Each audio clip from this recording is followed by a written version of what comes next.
अभी आपको बताएं कि अमेरिकी सदर डोनाल्ड ट्रंप का कहना है कि वो चाहते हैं कि सेनेटर लिंडसे ग्रैहम की जानिब से पेश किए जाने वाले रूसी पाबंदियों के बिल में ईरान के खिलाफ महसूलात आयद करने की शिक भी शामिल की जाए।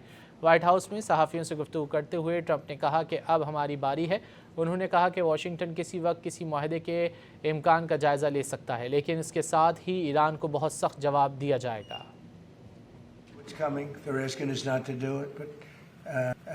They tried shooting it last night. So we had 5 rockets shot going 8,500 miles an hour, and all 5 rockets were knocked down to the ground.